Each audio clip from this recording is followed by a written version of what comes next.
Hello there, I'm Vigalius, and let's get existential. It's time to get existential. This is like my specialist category. If I was a mastermind, no one knows what the hell that is. But if I was, and they said, what would your specialist subject be? It would be being existential for no reason. So let's talk about Radiohead. I think it's time to talk about Radiohead. Everything in Its Right Place is the opening song to one of the greatest albums ever made. Yes, this was all a big ruse, a big excuse to talk about Kid A again, but it's the opener to Kid A. It's a masterpiece of an album. I've spoken about this album to death at length, and I will continue to do so because it's just, in terms of narrative, just one of the best albums ever made. But I was thinking about this song. And sometimes I like to just have a chat about these thoughts I have and then try to unravel them in front of you. Everything in its right place. So I was watching the trailer for, is it Three Body Problem? Which I haven't seen yet, and I do want to get the time to watch it, but I just haven't really had it. I was watching a trailer to it, and of course this song played. And I thought back to The Creator, which, along with Bullet Train, they're kind of like two of my sort of biggest, people don't like this movie kind of films. I really like The Creator. I thought it was great. Hugely derivative. But I just think it's a great film. Like, it's just a really good movie. And of course, everything in its right place played in that film, and it made narrative sense. The film was about like the sort of rebirth of humanity under the guise of AI and robotics, and it was a great scene and a great moment in that film. And from what I can tell, Three Body Problem is a bit of a dystopian future movie as well.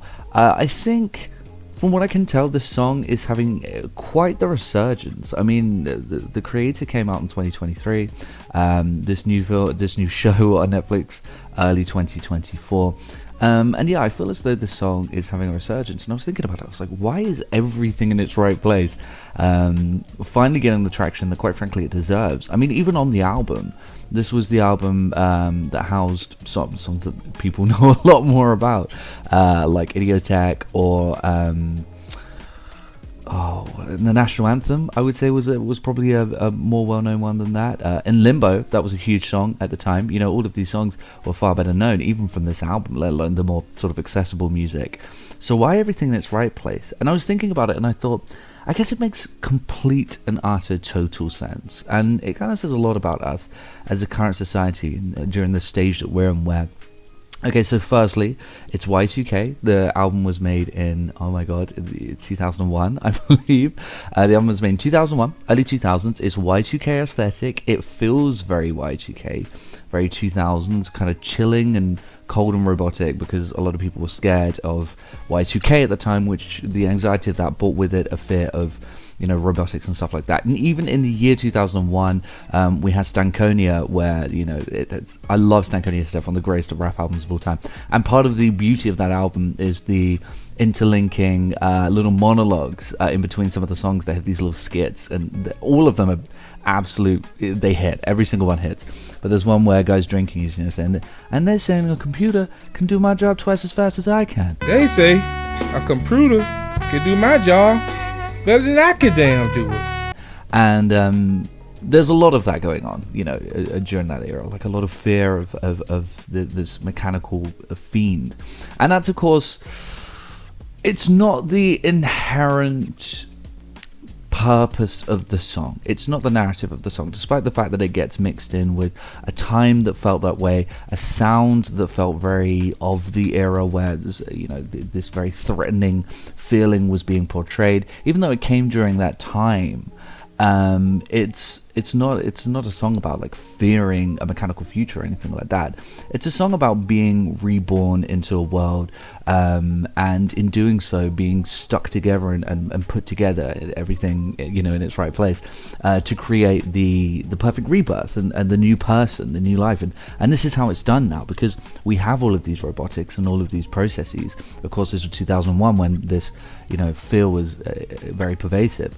We have all of these processes, and it's like we're using them to create like this perfect little life, and we're going to remove all humanity from the situation, from the moment here, from this birth. We're removing the humanity, and we're just sticking all of the pieces together. And I guess the net result is that this is the best possible new creation, but at the same time, it's not human and it's not organic, and that's kind of the whole point of the album. Is it's just creation, all wrapped up into an album. It's a beautiful sentiment, and it works tremendously well in the creator, because that's kind of the point. It's like they're creating these new people under the guise of robotics, and I'm assuming it works well in the Three Body Problem as well. But I think it's interesting that these are things that we're talking about again. I think it's very telling that these fears are kind of rearing their head again, and I think a lot of it is AI, because obviously, in the early 2000s, that guy who was ranting on Stankonia, he was ranting about the fact that his job was being done by a computer. Now that conversation has changed, and it's not a physical conversation, it's an intellectual conversation. This code is not going to build a car for you. We're not just going to build a car for you anymore. This code is going to design that car. It's going to do the drawings. It's going to decide what goes where, and it's going to do all of that for you. A different conversation at a different time, but ultimately the umbrella of all of this is the same. And I think that's why a song like this, rather than a lot of the other songs like How to Disappear Completely, one of the greatest songs ever made, which is more about sort of feeling alone and isolated and looking for a way to ghost through life, for lack of a better term.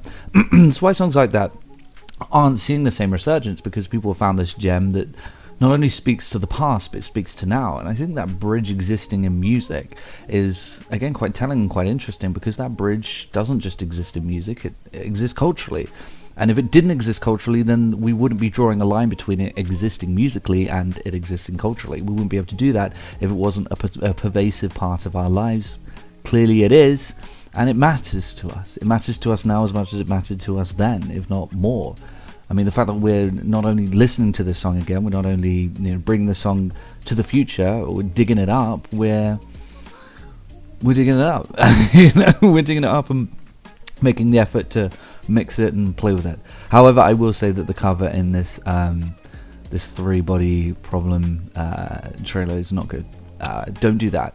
Don't cover Radiohead with like big loud vocals and large crescendos. That's not what they're about. Don't do that. But yeah, it's interesting, and I love the song. Check it out. Check it out. You may have heard of them, Radiohead.